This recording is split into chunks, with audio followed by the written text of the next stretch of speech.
मैं हूं मोइज जाफरी और मैं हूं हैदर वहीद और आप देख रहे हैं एजेंडा 360।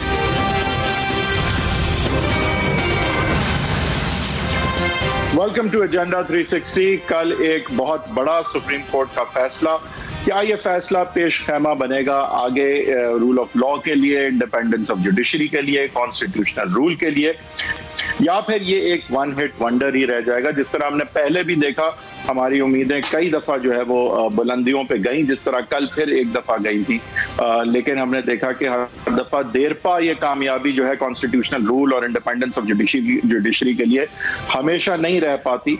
तो क्या इस दफा रहेगी या नहीं, इसके हवाले से आज हम बात करेंगे। और इसमें कुछ ऐसे भी इश्यूज हैं जो कि ये बताएंगे जब तफसीली फैसला भी आएगा कि क्या पाकिस्तान में कुछ चीजें जिस तरह से 72 सालों से होती आई हैं, क्या उसी तरह से होती रहेंगी या फिर वहां एक बड़ी तब्दीली आने को है। मैं बात कर रहा हूं एक इदारे की दूसरे इदारों पे स्पाइन के हवाले से, मैं बात कर रहा हूं उस तरह की एग्जीक्यूटिव इंक्रोचमेंट के हवाले से जो कि हमने देखा कि कई दफा जुडिशरी पे की जाती है और अपने पॉलिटिकल अपोनेंट्स पे की जाती है।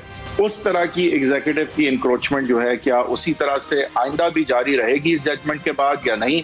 ये कुछ चीजें हैं जिस पे हम आज बात करेंगे कि इस जजमेंट से आगे फर्क क्या पड़ने वाला है पाकिस्तान को, पाकिस्तानियों को और पाकिस्तान की सियासत को। मोइज जाफरी साहब एज यूजुअल मेरे साथ मौजूद हैं और भट्ट साहब जिनको के कई दफा बताया जाता है कि वो हमारे शायद तीसरे एंकर हैं, वो भी हमें ज्वाइन कर रहे हैं। जी भट्ट साहब, मैं शुरू करूंगा और आपसे सबसे पहले सर यही पूछूंगा कि आपके ख्याल से ये जजमेंट आगे पेश खैमा बनने जा रही है एक बड़ी तब्दीली की तरफ, जहां पे हम constitutional rule, independence of judiciary और इस तरह की चीजें जिनकी हमने किताबी तौर पे तो बहुत जिसके बारे में पढ़ा है, तो अमल में भी हम देखेंगे कि अब ऐसा ही होगा। क्या आगे जजेस की जो है वो स्पाइन जो है वो उस तरह नहीं होगी? क्या आगे हम देखेंगे कि जो एक किसी के मंसूबे में रुकावट बनता हुआ नजर आए उसको इस तरह नहीं निकाला जाएगा? क्या कैसे देखते हैं सर ये जजमेंट को प्लेस करें पाकिस्तान की तारीख में? तो क्या ये वन हिट वंडर आपको नजर आ रही है या पेश खैमा है एक बड़ी तब्दीली का? बिल्कुल हैदर साहब, इसमें कोई शक नहीं कि जुडिशरी के लिए, इवन आप खुद वकील हैं, वकला के लिए ये एक बड़ा फ़ैसला है और आगे जाके बिल्कुल इसके बहुत ज़्यादा असरात नज़र आएंगे। अभी शुरू भी हो गए हैं, लेकिन एक चीज़ इसमें बड़ी अजीब सी हुई और कन्फ्यूजन है कि कल जब शहजाद अकबर साहब और दूसरे जो शिबली फराज थे, उन्होंने जो प्रेस कॉन्फ्रेंस की, उन्होंने इसको कूल डाउन करने की कोशिश की और कहा कि हम इस फैसले को बिल्कुल मानते हैं। कोई वो यानी वो अब सुलह की तरफ जा रहे थे, लेकिन शाम को फिर देखा तो फ़रोग नसीम जो हैं वो बिल्कुल अभी उसी जो हार्ड लाइन है उसी पर कायम थे और वो आगे, बल्कि वो कह रहे थे कि वो तो केस जीत गए हैं क्योंकि ये अल्टीमेटली सुप्रीम जुडिशल काउंसिल में जाना है, एफबीआर फैसला करेगा। केस ही नहीं था जी, ये भट्ट साहब ये तो इस हवाले से बात करेंगे कि फरूक नसीम साहब के कमेंट्स के हवाले से और शहजाद अकबर साहब की पोजीशन के हवाले से बात करेंगे। आपने क्योंकि एक खबर दी है और वो एज यूजुअल आपकी एक्सक्लूसिव है कि इस केस के जब नतीजा आया तो काबीना जब मिली या पीटीआई की जब कमेटी मिली तो उसके अंदर ऑलरेडी दरार जो है वो सामने आई। आप जरा आगाह करेंगे हमें, आपने क्या सुना? जी बिल्कुल मोइज साहब, कल जब ये फैसला आया तो कुछ ही देर बाद उसके कोर कमेटी पीटीआई का उनका इजलास था जो कि पहले से तय था, लेकिन वो उसी वक्त हुआ तो फिर उस पर डिस्कशन जो फैसले पे होनी थी, अब पहले तो उसका जो हिस्सा था वो कोरोना पे ही लगे रहे और कोई एजेंडे में अगरचे इस पे वो नहीं था शामिल के जस्टिस काजी फायद ईसा के केस पर बात होगी। लेकिन जब मीटिंग का एंड था तो फवाद चौधरी, आपको पता है कि बड़े वो इस मामले में पहले भी बड़े दलेर हैं और वो बात कर लेते हैं, और ये इस दफ़ा तो मेरा ख्याल है उन्होंने बहुत ज़्यादा दलेरी दिखाई कि प्राइम मिनिस्टर के सामने सब सीनियर्स थे कोर कमेटी, यानी उनके कोर जो अहम तरीन लोग हैं वो उसमें शामिल हैं, लेकिन कोई पहले जुर्रत नहीं कर रहा था। पहले आपस में सारे कह रहे थे कि ये पॉलिटिकली सेटबैक है, ये नहीं होना चाहिए था, लेकिन प्राइम मिनिस्टर के सामने फवाद चौधरी जो हैं उन्होंने सबसे पहले बात की और और उन्होंने कहा कि ये समझ नहीं आई कि हमें इस केस में जाने से हासिल क्या हुआ है, और ये अब हमें जायज़ा लेना है कि हमें ये शिकस्त क्यों हुई है, क्यों हम इसमें नाकाम हुए हैं, और क्या वो वजूहात थी, और फिर हमें इसमें फ़ायदा हुआ या नुकसान। फिर उनके बाद कोई 3-4 लोग थे, उन्होंने थोड़े दबे अल्फाज में हिम्मत की और कहा कि ये बिल्कुल इस पर ये देखना है कि कोई फ़ायदा हुआ या नुकसान। लेकिन अहम एक और बात ये है कि जितने भी वहाँ मेंबर्स थे, किसी ने ये नहीं कहा कि ये बहुत अच्छा हुआ, आप बिल्कुल सही गए थे इस केस में, हुकूमत का जो जाने का फैसला था। बाकी ठीक भट्ट साहब माजरत, यहाँ मुझे आपको रोकना पड़ेगा। आप एक कैबिनेट की मीटिंग का बता रहे हैं या किसी कॉमेडी शो की बात कर रहे हैं कि वहां पे लोग वाकई ये इस चीज अबहम में थे कि वो जीते या हारे? क्या आप मुझे ये बता रहे हैं कि वहां कुछ ऐसे भी लोग थे जो शायद ये कह सकते थे कि कुछ पाया? यानी ये सवाल भी था कि कुछ पाया या खोया? मतलब काबीना में तो होता ये सवाल, लेकिन ये पीटीआई की कोर कमेटी मीटिंग थी, तो उसके अंदर ना शहजाद अकबर साहब होंगे और ना फरूक नसीम साहब होंगे, तो वहां पे शायद नहीं, लेकिन ये सवाल कैसे वहां उठ सकता है कि क्या कुछ पाया? इसमें कुछ पाने वाला नजर आ रहा है आपको क्या? ये मैं एक बात कहता चलूं, जिसमें भट्ट साहब आप कंटिन्यू करिएगा। एक सेकंड बाद सर, मुझे याद आ रही है इससे वो बात कि एक दफा बदकिस्मती से किसी का इंतकाल हो गया था, तो डॉक्टर उसको देखते हुए आंखें खोल के कहता है कि लेकिन मुबारक को आंख बच गई है। तो ये तो इसी तरह की बात आप बता रहे हैं कि अगर इस तरह की कैफियत थी कि कुछ पाया या खोया, जीते या हारे की अगर अभी भी बात हो रही है, तो ये तो बड़ी ताज्जुब की बात है मेरे लिए। जी असल में हैदर भाई, आपने बड़ी सही एक मुझे बल्कि इसमें बात याद आ गई जो आपने कॉमेडी शो की बात की। जब कैबिनेट कोर कमेटी का इजलास था, आपने बिल्कुल सही ये सवाल किया। असल में मैं कह रहा था कि फवाद चौधरी ने तो बड़ा क्लियर उन्होंने स्टांस लिया, सामने बैठ के प्राइम मिनिस्टर के वो बात की, लेकिन ये करज अगर बाकियों में उस वक्त होती तो वो पहले ही बात करते। बाकी जो हैं वो यही कह रहे थे, उनको सेकंड कर रहे थे, लेकिन बच के अपना अपना स्टाइल होता है कि कुछ लोग मुख्तात होते हैं, तो वो मुख्तात में वो फ़ायदा या नुकसान कह रहे थे, अदरवाइज़ ये कोई नहीं कह रहा था कि हमें फ़ायदा हुआ। दूसरी बात जो इसमें अहम तरीन है कि जितने मेंबर्स थे, ये किसी ने ही कहा कि आपने बड़ा अच्छा किया था या ठीक है कोई नहीं फैसला अब आ गया, या जजेस थे वो आपस में उन्होंने कर लिया, कोई ऐसी बात नहीं की। लेकिन कॉमेडी शो की एक अहम बात मुझे आपके सवाल ने याद कराई है। बाबर अवान साहब भी इस मीटिंग में थे और बड़ा हैरान कुन तौर पर सोर्स ने बताया, 2-3 लोग वहाँ जो मौजूद और भी थे, कि वो उन्होंने इससे पहले, इस बात से पहले जब कोरोना पे बात हो रही थी, तो इंतहा की तारीफ़ प्राइम मिनिस्टर साहब की और बल्कि सोर्स बता रहे थे कि वो तो हुजूर शुरू ही इस बात से करते हैं कि पाकिस्तान की तारीख़ में आप जैसा कोई आया ही नहीं, कोई है ही नहीं, जो ऐसा इक़दाम आप कर रहे हैं कोई कर ही नहीं सकता। और वो कुछ लोग वहाँ हंस भी रहे थे, दबे अपना पहले वैसे रह चुके हैं ना भट्ट साहब। सॉरी, आवाज़ मुझे कम आई, ज़रा रिपीट कर दें। कोई बाबर अवान साहब पहले लॉ मिनिस्टर रह चुके हैं ना भट्ट साहब? जी, वो जो उधर लोग थे उन्होंने ये भी वो हंस रहे थे, उनको यही कहना था कि यही अल्फाज वो जरदारी साहब के लिए, मोहतरमा बेनज़ीर भुट्टो के लिए वो ये सब कुछ कहते रहे, लेकिन आप वो कहना ये चाह रहे हैं। नहीं सर, वो मैं जरा टाइमिंग के हवाले से कह रहा हूँ कि पाकिस्तान में इस वक्त लॉ मिनिस्टर नहीं है, पाकिस्तान में इस वक्त लॉ मिनिस्टर नहीं है। बाबर अवान साहब को तजर्बा है लॉ मिनिस्टर होने का, शायद इसलिए वो तारीफें जो हैं आजकल। जी हो भी सकता है, क्योंकि फ़रूक नसीम साहब तो कल उन्होंने पोजीशन अपनी वाजे की है कि वो अभी मेरा ख्याल है इसमें वो केस में जाएंगे। अगरचे आपको पता है कि गवर्नमेंट साइड पे दूसरे लोगों ने तो कहा है कि वो इसको कूल डाउन करना चाहते हैं, लेकिन वो बिल्कुल उनकी नज़र हो सकती है। वो पार्लिमानी अमूर के तो पहले भी मुआवने खसूसी हैं, अगरचे वो पार्लियामेंट का हिस्सा उस तरह नहीं है, वो पहले हैं। लेकिन कॉमेडी शो से ये बिल्कुल आपकी बात याद ज़रूर आती है कि उधर जितने लोग बैठे थे वो ये हैरान थे कि ये जब भी बोलते हैं तो शुरू इससे ही करते हैं कि पाकिस्तान की तारीख में आप जैसा कोई नहीं है, और इससे पहले भी जी बट साहब वो गलत नहीं फरमाते, पाकिस्तान की तारीख में वाकई में उन जैसा कोई नहीं आया।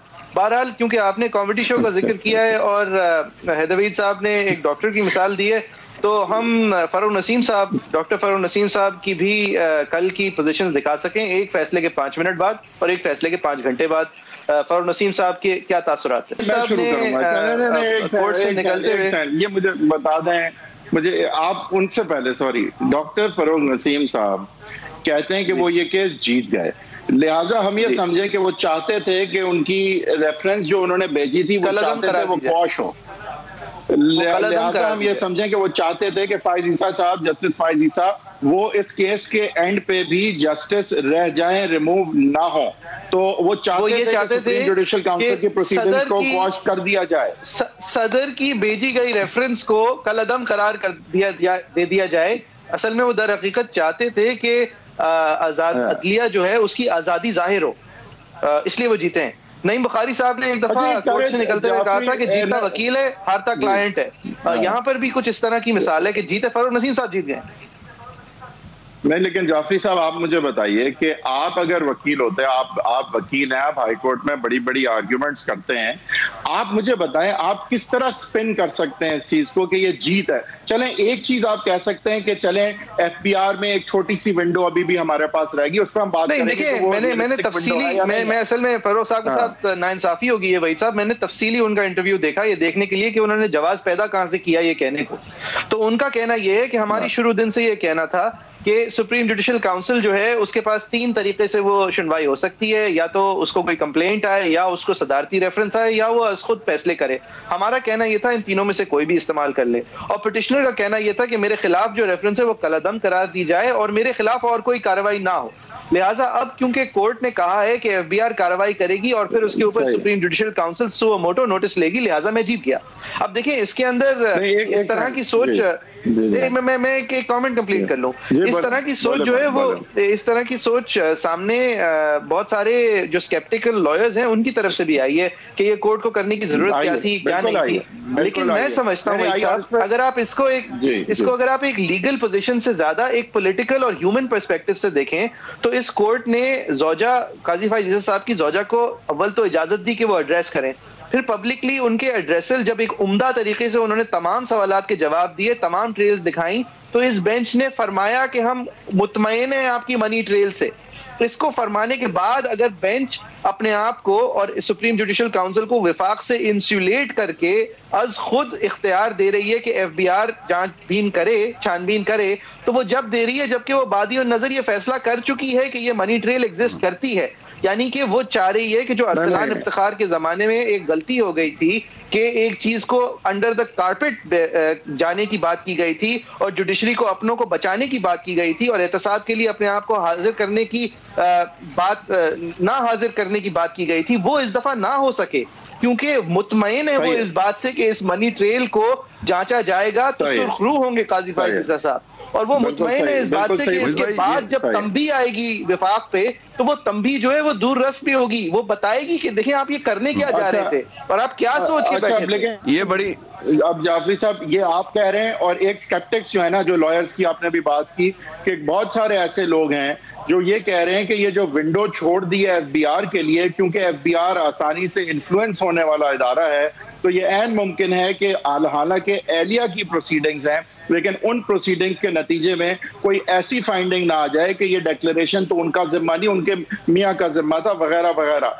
अब ये मुझे तो थोड़ी फार फेच बात लगती है, लेकिन स्केप्टिक्स का ये कहना है कि अगर आप मुतमईन थे तो आपको चाहिए था आप सिर्फ बदनीयती की बुनियाद पे इसको खत्म, पिटिशन अलाउ करके रेफरेंस को खत्म करते, और फिर एफबीआर के ऊपर था वो वैसे भी कार्रवाई कर सकता है। आपने जो लिमिटेशन पीरियड है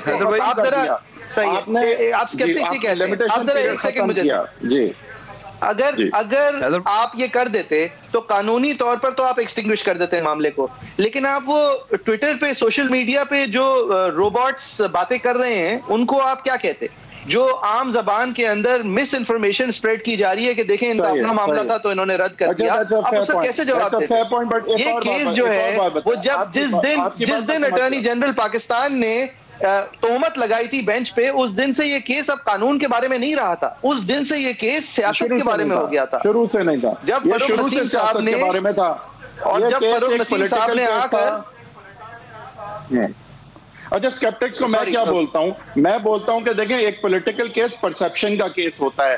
परसेप्शन में जस्टिस काजी फाइज ईसा जीत गए। अब आपको एफबीआर के भेजने को लीगली जिस तरह भी देखें या ना देखें, पॉलिटिकल केसेस जो हैं उनमें तासुर, परसेप्शन ऑफ पावर, एंड में कौन सुरखरू हुआ, ये परसेप्शन बड़ा इंपॉर्टेंट होता है। एंड आई थिंक इस वक्त परसेप्शन लोगों में यही है कि जस्टिस ईसा जीत गया जी। बट आपकी बात अपनी जगह सही है, अहम बात, आई एग्री विद यू कि क्यों भेजा उन्होंने। जी जी बोलिए। आप बड़ी अहम बात, आप दोनों की बात में एक बड़ा अहम पॉइंट ज़हन में आया। ये ऐसे लग रहा है जैसे कोई मकाफात अमल चल रहा है। आप याद करें कि जो नवाज शरीफ का केस था, जब वो नाअहल हुए थे पहले सुप्रीम कोर्ट से, तो उन्होंने आगे भेज दिया एहतसाब अदालत को और नैब को कि वो अब सारे मामला देखेंगे सारा। नवाज शरीफ, मरियम नवाज, इवन परवेज रशीद, ये सब बार बार उस वक्त कहते थे कि हमें फैसला तो हमारा पहले सुप्रीम कोर्ट कर चुकी है कि भाई ये इन्होंने गलत बताया है, ये नाअहल हैं।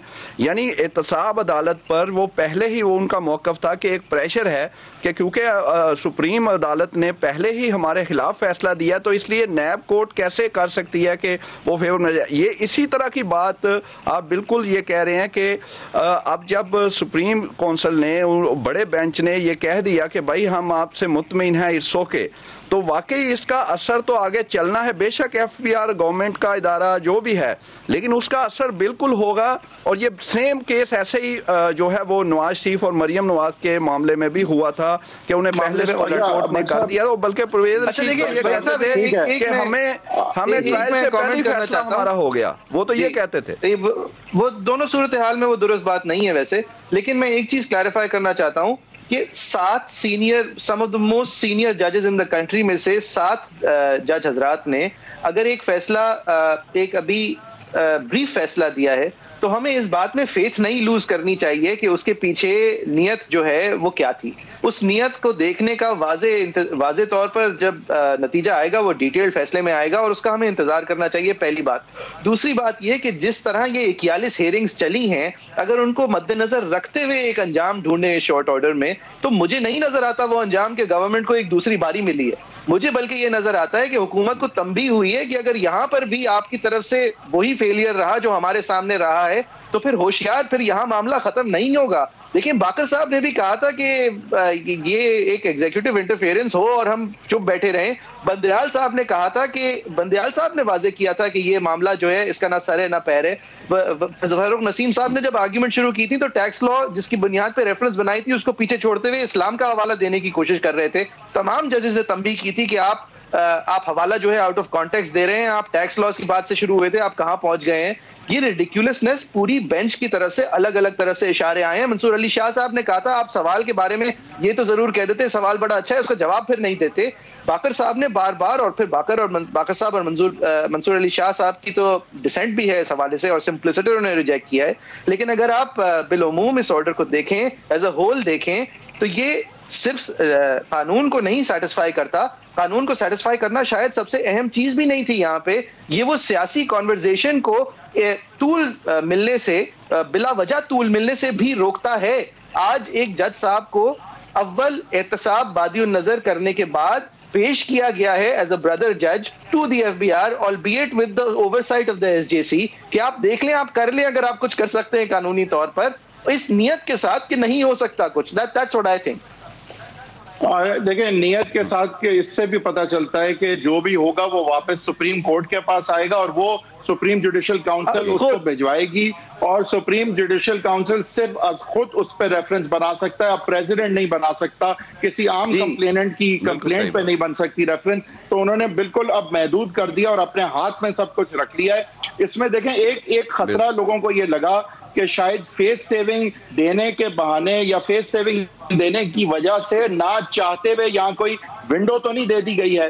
तो उसका आपने वही जवाब दिया कि वो विंडो देखभाल के ऐसी दी गई कि पता है कि वो विंडो से घुस नहीं सकती फेडरल गवर्नमेंट। अब उस विंडो में जगह एक्चुअली कुछ नहीं है, वो विंडो भी बंद ही है, वो देखने में विंडो लग रही है, लेकिन वो विंडो ये कौन सी फेस सेविंग होती है जिस ऑर्डर के पहले पैराग्राफ में 10 जजेस की तरफ से एक मुश्तरका स्लैप हो?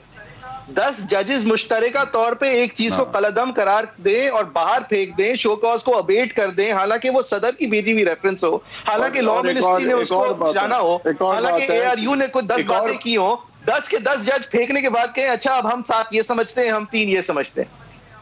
नहीं देखें, मेरे ख्याल से जो चाहते थे फरोग नसीम साहब, वो जब उन्हें नजर आया कि उनकी कोई बात तो यहाँ बन नहीं रही, तो वो ये नहीं था कि आप FBR के पास जो है वो रेफरेंस कलदम करके भेजें। उनका कहना था आप FBR के पास भेज दें, पेंडिंग रखें हो जाए, लेकिन रेफरेंस को पेंडिंग रखें, पेंडिंग तो रखें। ये एग्जैक्टली वो जो कह रहे हैं कि मैंने तो पहले ही ये बोला था, मुझे तो ये मिल गया। अच्छा, भट्ट साहब ने एक बात की थी कि और नवाज शरीफ साहब और मरियम नवाज का जो केस था, उससे अगर एनालॉजी ड्रॉ करें भट्ट साहब, यहाँ पे जस्टिस फाइजीसा के केस में मुझे जो चीज सिमिलर नजर आ रही है वो ज्यादा ये है कि यहाँ पे जज साहब एक जो है एक मंसूबे के रास्ते में रुकावट थे, और वहां नवाज शरीफ और मरियम नवाज जो हैं वो भी एक तरह से एक रुकावट, सियासी रुकावट थे।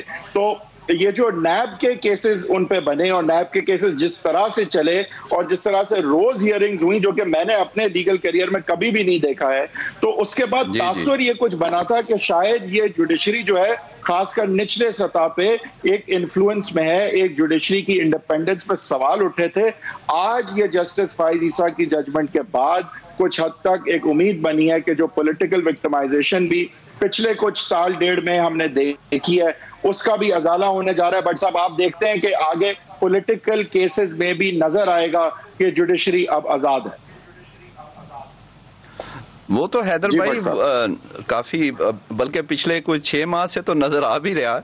वो अब काफ़ी चीज़ें जो हैं वो दूसरी तरफ अगर नहीं तो वो मिडल में आ चुकी हैं। उस तरह अब वो चीज़ तो अब नहीं है जो पहले हम कह सकते हैं तकरीबन 2 साल पहले थी। अब बिल्कुल आपकी बात सही है, और जो आपका दोनों का ही जो आर्ग्यूमेंट है बिल्कुल सही है कि ख़ास तौर पे आप जो कह रहे हैं कि अल्टीमेटली मैटर दोबारा सुप्रीम कोर्ट के पास गया, और सुप्रीम कोर्ट जब 10 जजेस इकट्ठे ये कह चुके हैं, तो मेरा तो ख्याल है कि ये कोई इसमें बात अब बची नहीं है। ठीक है, FBR वो सारी चीजें वो देखेगा, लेकिन सियासी तौर पे जो आप बात कर रहे हैं उसमें कोई शक नहीं है। आप देखें कि अभी बल्कि राना सनाउल्लाह साहब तो वो तो ये भी कहते हैं कि हमें अब गिरफ्तारी से पहले शहबाज शरीफ और हमको तो पता भी चल जाता है, जो कि पहले उन्हें नहीं पता चलता था। इवन आप देखें कि शहबाज शरीफ जो पहले पकड़े गए तो उनको कैमोफ्लाज किया कि साफ पानी में उन्हें बुलाया, आशियाना में पकड़ लिया, यानी बिल्कुल पता नहीं चला।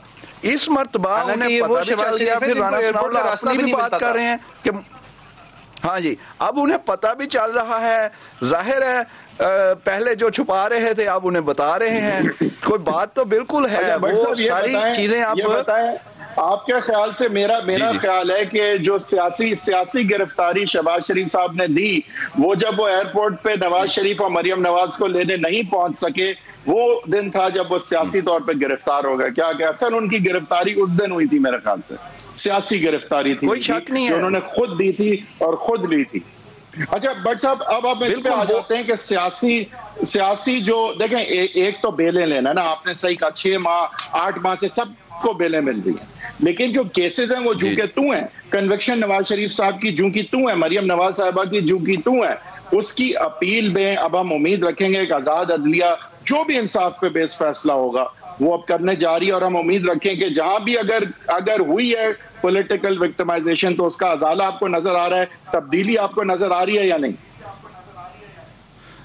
सर तब्दीली तो मियां साहब बाहर चले गए हैं, शहबाज शरीफ साहब और राना सनाउल्लाह कह रहे हैं कि हमें पहले पता अब लग जाता है, पहले इनको कुछ पता नहीं चलता था। तब्दीली तो आ चुकी है सर, और खान साहब तब्दीली आ नहीं रही है, कहीं ना कहीं आप देखें, हाँ जी, और बल्कि खान साहब आप जरा अगर गौर करेंगे तो कुछ जगहों पे उनका वो गुस्से का इजहार भी करते हैं। जाहिर है वो ये नहीं चाहते जो कि इस वक्त थोड़ी सी जो है आसानियाँ उनकी अपोजिशन को जो मिल रही हैं, काम जारी है। और बल्कि आप देखें कि अगर राना सनाउल्लाह साहब ने ये बात की थी पहले पता लग जाता है, और वो बहुत सारे लोग हैं अब वो हमें बताते हैं, तो उनकी वो जो उनकी इंक्वायरी थी वो अब इन्वेस्टिगेशन में बदल गई है। ये तो खैर होना था, लेकिन स्टिल जो है वो ज़रूर ऐसी बात है कि लोग चाहे वो कोई कितनी खास कोई कुव्वत है, जो भी हैं, वो अब अगर किसी की तरफ नहीं है तो वो दरमियान में ज़रूर हैं। और ऑफ द रिकॉर्ड ये अपोजिशन वाले हैं, वो यही कहते हैं कि अब बहुत सारी कुव्वतें, बहुत सारे लोग जो हैं वो इसमें इंटरफेयर नहीं कर रहे। हम इस पर भी बहुत खुश हैं, लेकिन मेरा जो ख्याल है, जो इनको पता पहले चल रही हैं, थोड़ी सी आसानियाँ हुई, मियाँ साहब बाहर चले गए, मरियम नवाज खामोश हैं, तो कहीं ना कहीं कुछ तो है, वो सारा मामला चल रहा है, कंट्रैक्शन आई है। सही है। भट्ट साहब आपका बहुत बहुत शुक्रिया। व्यूअर्स आपकी क्या राय? .com/agenda360 @agenda360 समा हमारा ट्विटर हैंडल है, @हैदवी10 हैदर साहब का ट्विटर हैंडल है, JFERII मेरा ट्विटर हैंडल है। एक ब्रेक लेंगे, ब्रेक के बाद फिर से आपसे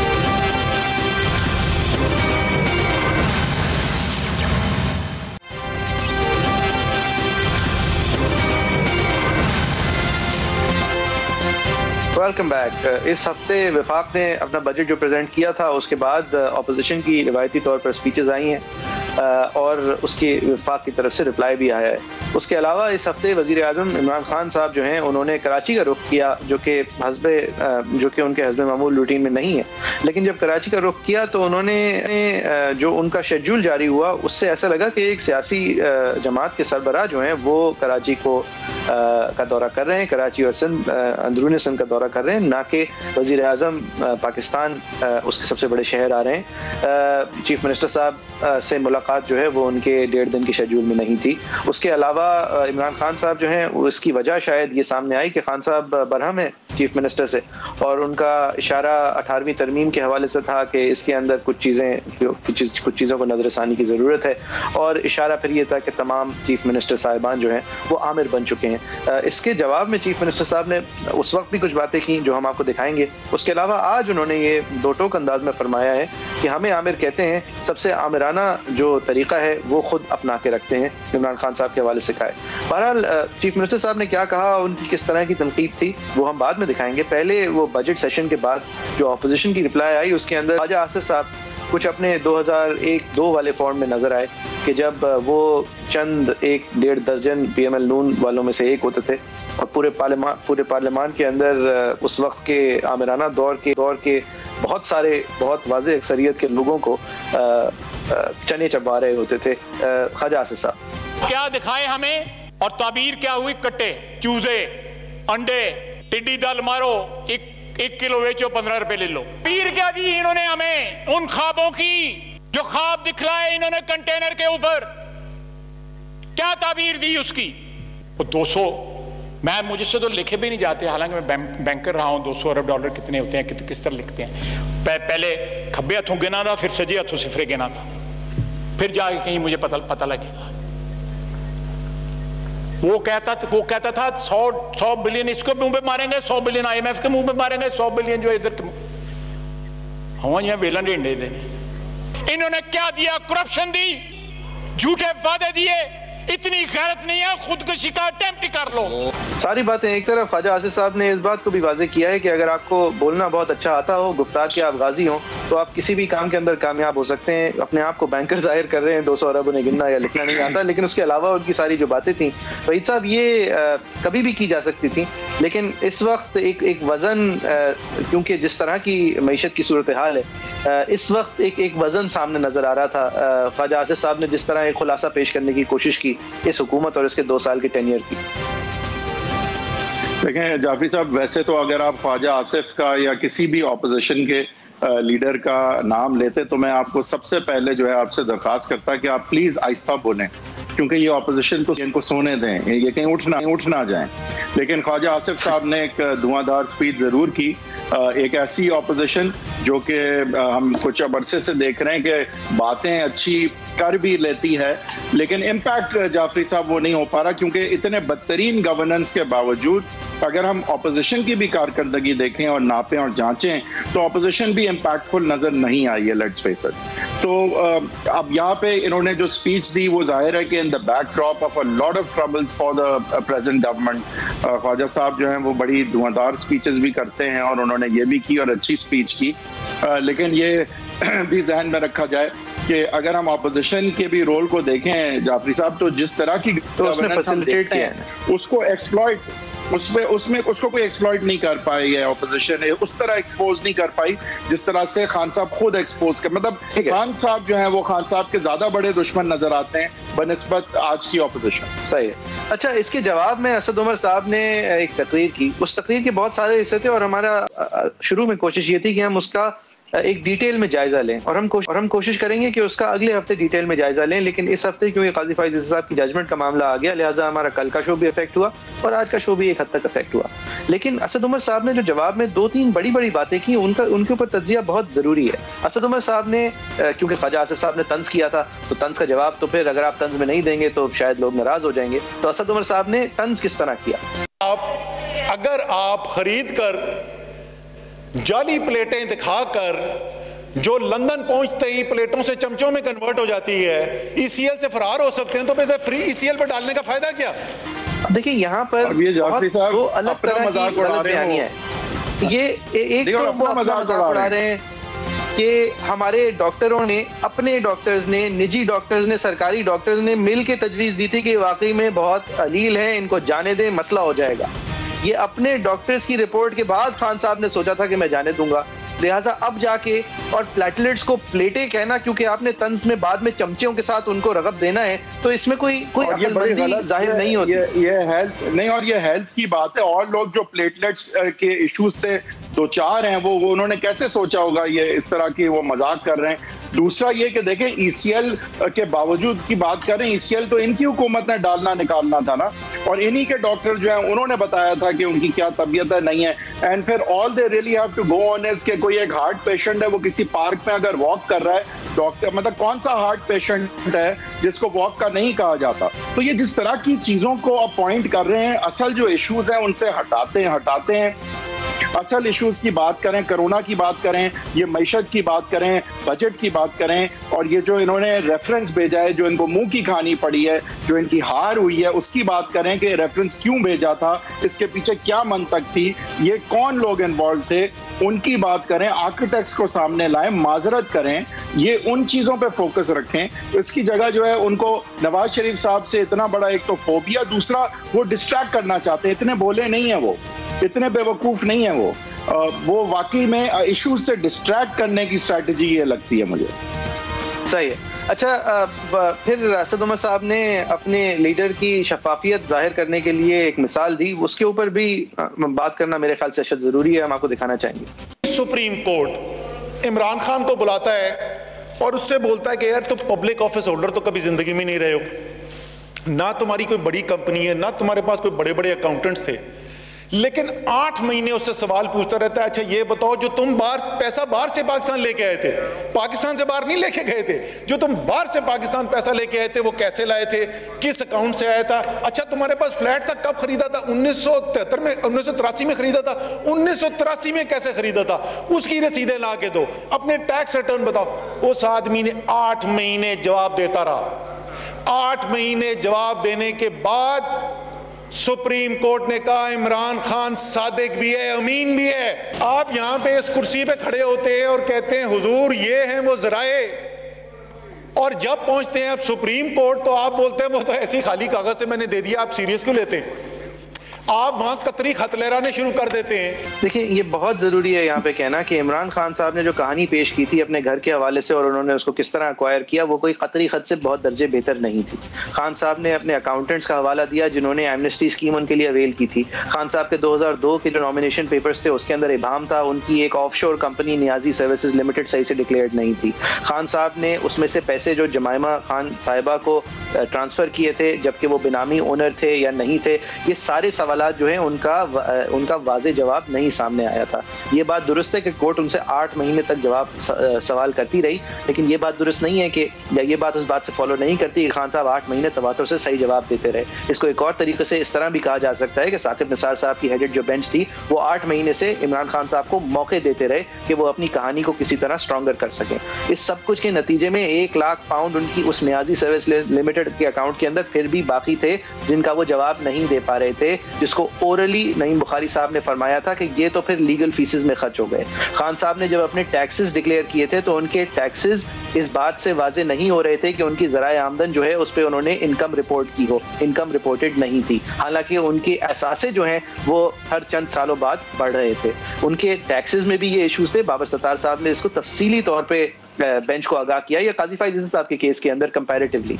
और उसके अलावा इमरान खान साहब के टैक्सेस और उनके असासों के हवाले से वो साकिब निसार साहब की बेंच ने उस वक्त फरमाया था कि 6% की डिस्क्रिपेंसी है उनके असासों में, लेकिन इसके बावजूद उन्होंने इमरान खान साहब को सादिक और अमीन करार दिया था, ये नोट करने के बावजूद कि 6% की डिस्क्रिपेंसी है। और अकरम शेख साहब जो कि हनीफ अब्बासी साहब के काउंसिल थे, उन्होंने सिर्फ ये इस्तदा की थी कि जो पैनमा का वर्डिक्ट है जिसमें नवाज शरीफ साहब को 10,000 दिरहम की वो तनख्वाह जो कि उन्होंने विड्रॉ नहीं की, उसको ना डिक्लेयर करने की वजह से एज एन अनविड्रॉन रिसीवेबल अगर आप निकाल सकते हैं तो ये 6% बहुत काफी है।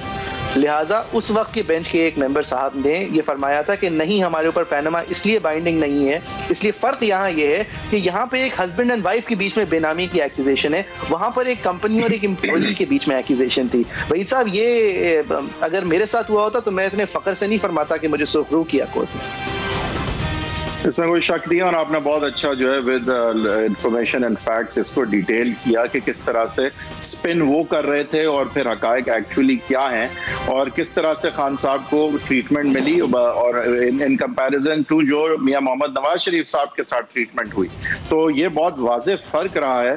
और ये देखें, अगेन हम बात करते हैं रेफरेंस की, कि देखें रेफरेंस जो है ना, उससे पहले क्या कि जो अदलिया का एक इम्प्रेशन बना हुआ था जब नवाज शरीफ साहब को नैब में हर पेशी पे पेशी बुलाया जा रहा था, बनिस्बत जो अब अदलिया को जिस तरह से देखा जा रहा है, इन दोनों चीज़ों में जो फ़र्क है वो माहौल के फ़र्क की तरफ एक बहुत बड़ा कदम हो सकता है और एक पेश खैमा हो सकता है एक बड़ी तब्दीली के लिए। और वही मैं बात कहूँगा जाफरी साहब कि हमारे लिए ज़रूरी ये है कि ये एक वन हिट वंडर ना हो और ये देरपा कॉन्स्टिट्यूशनल रूल की तरफ बात को लेके जाए, और ये सिर्फ ऐसा ना नजर आए कि जैसे कि यहाँ पे क्योंकि एक जज साहब इन्वॉल्व थे तो लिहाजा यहाँ पे तो इंसाफ का बोलबाला हुआ, लेकिन आइंदा जब दूसरे लोग इन्वॉल्व होंगे जो कि हुकूमत से मुखालिफ होंगे लेकिन जज नहीं होंगे, तो क्या वहाँ कानून का बोलबाला भी इसी तरह होगा? इंशाल्लाह होगा। और इस जुडिशरी से 100% उम्मीद की जा सकती है जिस तरह वो यहाँ सुरखरू हुए हैं तो वो वहाँ भी सुरखरू होंगे। लेकिन अगेन ये एक सस्टेनेबिलिटी की बात है। ये निज़ाम जो है वो एक जजमेंट से बनते नहीं है, लेकिन इम्पटस एक जजमेंट जरूर दे सकती है। तो ये जजमेंट एक लैंडमार्क जजमेंट होगी अगर इस पे हम बिल्ड कर सके। अगर इस पे हम बिल्ड नहीं कर सके तो ये जजमेंट जो है उन्हीं वन हिट वंडर्स की तरह होगी जो हमने पहले भी देखे हैं। तो ये हिस्ट्री जो है उसमें इस जजमेंट की क्या जगह होगी वो आने वाला वक्त बताएगा, ना कि सिर्फ एक शॉर्ट ऑर्डर बताए। सही। जाते जाते व्यूअर्स, हम आपको मुराद अली शाह साहब का एक क्लिप दिखाना चाहेंगे कि जब उनको स्नब किया वजीर आजम ने और आके वो चले गए, उनको आमिर भी कह दिया, 18वीं तरमीम की बात भी कर दी, तो मुराद अली शाह साहब ने फिर एक प्रेसर में किस तरह अपने तासुरात का इजहार किया। Thank you very much for watching. facebook.com/agenda360 हमारा फेसबुक पेज है, @agenda360 समा ट्विटर हैंडल है, @हैदवी10 हैदर साहब का ट्विटर हैंडल है, @JFERII मेरा ट्विटर हैंडल है। We leave you with Murad Ali Shah. अगले हफ्ते इंशाल्लाह जुमे के रोज 7:05 पे फिर हाजिर। एक वफाकी वजीर ने कहा कि हम टिड्डी दिल का भी ऐसे ही मुकाबला करेंगे जैसा हमने कोरोना का किया। ये खबर सुन के टिड्डी दिल में खुशी की लहर दौड़ गई। एक और मैंने अभी सुना था, वो जो पसंद आती चीज़ें वही शेयर करता हूँ कि जी क्या हुआ अगर न्यूजीलैंड ने कोरोना को शिकस्त दे दी। हमने 92 के वर्ल्ड कप में न्यूजीलैंड को शिकस्त दी थी, ऐसी बात हुई नहीं। लेकिन ये बात वाकई कुछ ये दिल को लगती है, समझ भी आती है कि शायद यही सोच चल रही है।